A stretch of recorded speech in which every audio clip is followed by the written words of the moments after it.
19 एप्रिलपासून आपली जी MHT CETची exam आहे ती स्टार्ट होते। मग आता मोजून शेवटचे 4 ते 5 दिवस शिल्लक आहेत जे 19 एप्रिलचे विद्यार्थी आहेत त्या विद्यार्थ्यांसाठी।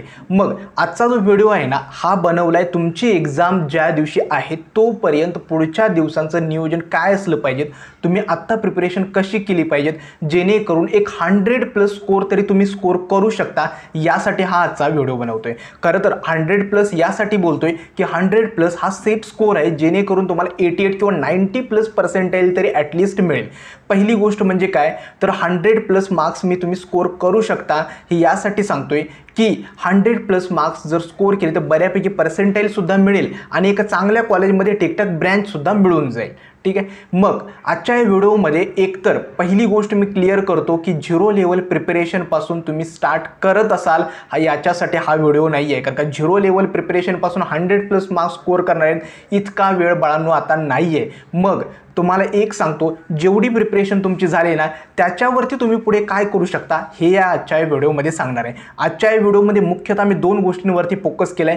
पुढच्या दिवसांमध्ये तुमचं रिव्हिजन कसं असलं पाहिजे आणि दुसरी तुमच्या मॉक टेस्टमध्ये तुमचा स्कोर कसा इम्प्रूव्ह करायचा आहे जेणेकरून स्कोर इम्प्रूव्हमेंटसाठी मॉक टेस्ट खूप हेल्पफुल होतील।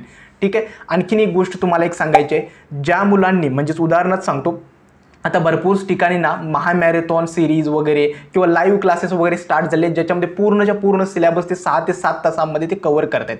तर अशा ठिकाणी म्हणजे तुम्ही एक काम करा, ज्या विद्यार्थ्यांना बेनिफिट होतोय नक्की ते बघा, कारण का ते पण इम्पॉर्टंट आहेत, कारण का त्यांनी व्यवस्थित ते शिकवलेलं असतं।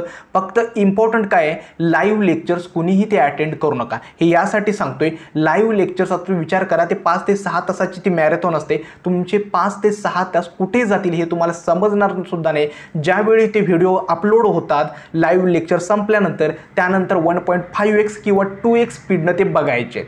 ठीक आहे, आणि जे एक्सपिरियन्स टीचर आहेत त्यांच्याकडूनच बघा, उगाचच कुणाचेही व्हिडिओज किंवा महामॅरेथॉन बघून तुमचा टाइमपास मात्र करून घेऊ नका। या 2 गोष्टी मला सांगायच्या आहेत। आणि शेवटची एक गोष्ट म्हणजे काय, अजून सुद्धा भरपूर मुलं बघतोय ना की अजून सुद्धा म्हणतात की दादा प्रिपरेशन नाही झाले, 0 लेवल आहे वगैरे। बाळांनो आता जेवढी प्रिपरेशन झाले त्यापासून ॲटलिस्ट रिव्हिजन व्यवस्थित करा आणि त्यावरती चांगला स्कोर करायचा प्रयत्न करायचा आहे। तर सगळ्यांना नमस्कार, मी संदीप मिलके। आजचा जो व्हिडिओ आहे ना खूप इम्पॉर्टंट आहे, तर चॅनलला नक्की सबस्क्राईब देखील करा, कारण का मोस्ट ऑफ दी स्टुडंट्स बघतोय ना तर सबस्क्राईब नक्की करा, कारण का यासाठी की CET रिलेटेड जेवढा काही कंटेंट असेल पूर्ण तुमच्या काउन्सिलिंग प्रोसेस तुमची पूर्ण कॅप ॲडमिशन होईपर्यंत तो सगळा कंटेंट या चॅनलवरती होणार आहे। ठीक आहे, त्यामुळे व्हिडिओला नक्की सबस्क्राईब करा आणि पूर्ण चॅनलला जे व्हिडिओज आहेत ते आतापासून स्टार्ट होत आहेत त्यांना व्यवस्थित फॉलो करा। तर सुरुवात करूया आजच्या नवीन व्हिडिओला।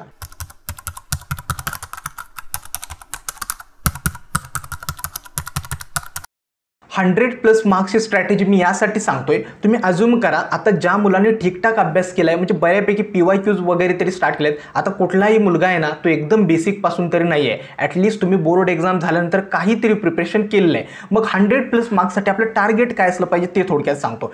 फिजिक्समध्ये ॲटलिस्ट 25+ कसे स्कोर करायचे हे मी तुम्हाला नक्की सांगतो।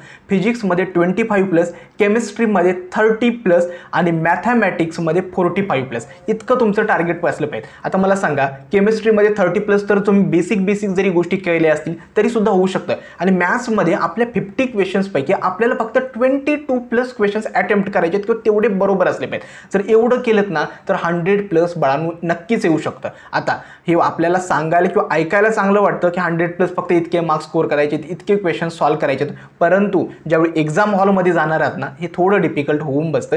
का, कारण का तुम्हाला प्रॅक्टिस नाही आहे PYQची, तुम्ही काय केलंय फक्त फॉर्म्युले पाठ केलेत आणि त्याच्यावरती तुम्ही गोष्टी हँडल करतात। केमिस्ट्रीसाठी हे होऊन जातं, परंतु मॅथमॅटिक्स आणि फिजिक्स थोडं चॅलेंजिंग असतं। मग आता तुमची एक्झाम डे येईपर्यंत तुम्हाला फिजिक्ससाठी काय काय करायचं आहे एक सांगतो।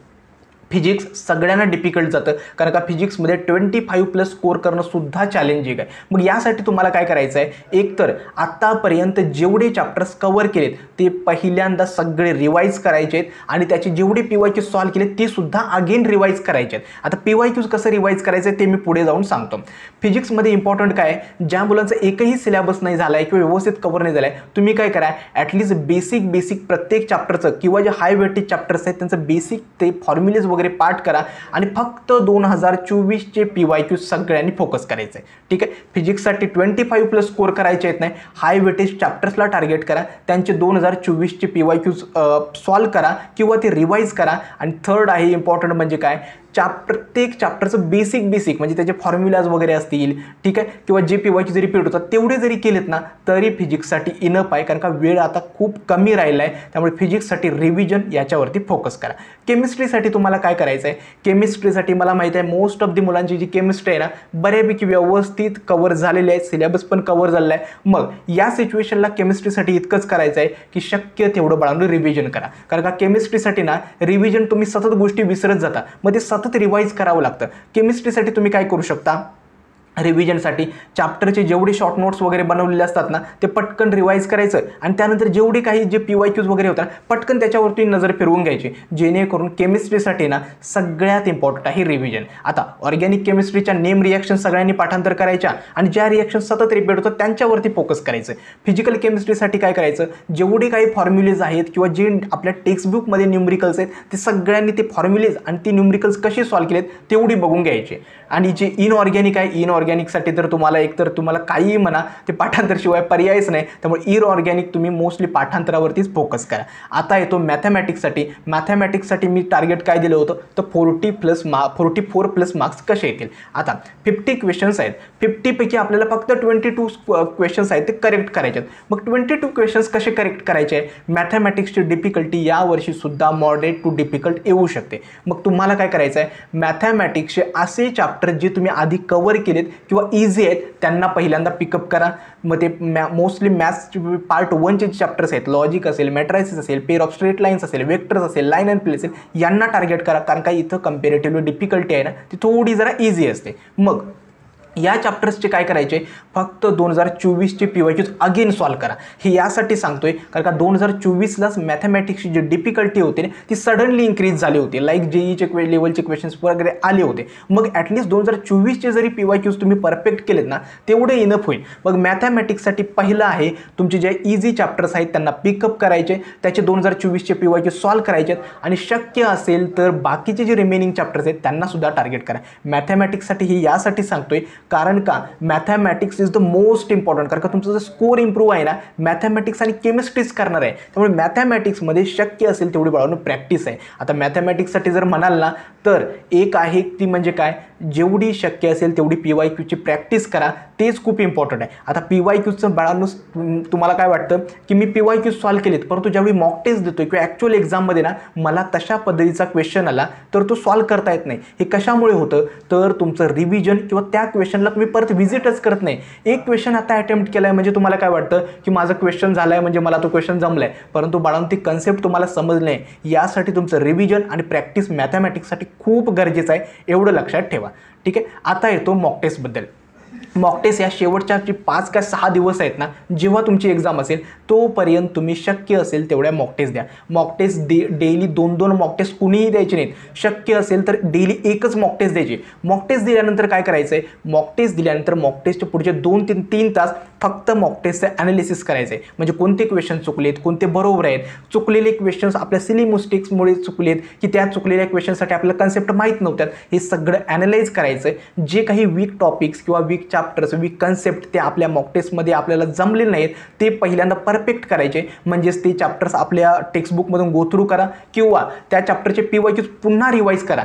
म्हणजेच काय, मॉक टेस्ट ॲनालिसिस म्हणजे वेगळं काही नाही आहे, जे क्वेश्चन चुकलेले आहेत त्याच्या कन्सेप्ट आणि PYQs अगेन सॉल्व करणे आणि जे क्वेश्चन्स बरोबर आहेत त्यांचे परत एकदा रिव्हिजन करून तुम्हाला त्याचं रिव्हिजन करा. म्हणजेच 150 क्वेश्चन्स मॉक टेस्टचे इक्वल टू 150 कन्सेप्टचं तुमच्या रिव्हिजन जे आहे ना ते तुमचं होऊन जाईल. ही होती मॉक टेस्टची स्ट्रॅटेजी. मॉक टेस्टबद्दल स्कोर इम्प्रूव्ह करायचं असेल ना एवढंच आहे, मॉक टेस्ट व्यवस्थित अटेम्प्ट करायची, मॉक टेस्टमध्ये तुक्का स्ट्रॅटेजी आत्तापासून तुम्ही इम्प्लिमेंट करायला स्टार्ट करा. आणि तिसरी आहे मॉक टेस्टचं बाळांनो रिव्हिजन करा, ते खूप गरजेचं आहे. आता येतो सगळ्यात इम्पॉर्टंट या पुढच्या 4 दिवसांमध्ये आहे ती म्हणजे काय, तुमचा रिव्हिजन प्लॅन. एक आहे तुम्ही किती सिलेबस कव्हर केला आहे यापेक्षा केलेला सिलेबस किती वेळा रिवाईज करताना हे सगळ्यात गरजेचं आहे. त्यामुळे इतकंच करा की जेवढा काही आत्तापासून सिलेबस कव्हर केला आहे, जेवढी काही PYQ सॉल्व केता ते अगेन अँड अगेन रिवाईज करा. हे यासाठी सांगतोय की रिव्हिजन खूप बाळांनो गरजेचं आहे. आता रिव्हिजन PYQचं कसं करायचं आहे, तुम्ही शॉर्ट नोट्स थ्रू फॉर्म्युलेज वगैरे पाठ कराल.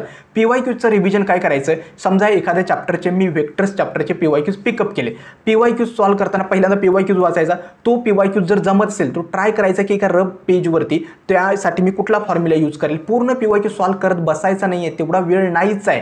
तो PYQसाठी हा फॉर्म्युला यूज करेल, ही कन्सेप्ट यूज करेल आणि अशा प्रकारे उत्तर येईल एवढं डिटरमाइन करायचं, पुढच्या PYQवरती जायचं. हे असतं PYQचं रिव्हिजन. पूर्ण PYQ सॉल्व करत बसायचं नाही. जर वाटलं की PYQ मला सॉल्व होणार नाही, पटकन मागचं सोल्युशन बघा आणि PYQ कसा सॉल्व झालाय याचं रिव्हिजन करा. आय होप तुम्हाला रिव्हिजन आहे ते समजलं असेल. मोस्टली रिव्हिजन तुमच्या कन्सेप्टचं नसतं तर PYQचं असतं. आता बाकी कुठल्या MCQजवरती फोकस करू नका, फक्त PYQच्या रिव्हिजनवरती फोकस करा. ठीक आहे. आय होप तुम्हाला या गोष्टी समजल्या असेल. आणि लास्ट डेजमध्ये तुक्का स्ट्रॅटेजीबद्दल ऑलरेडी मी चॅनलवरती व्हिडिओ अपलोड केलेला आहे.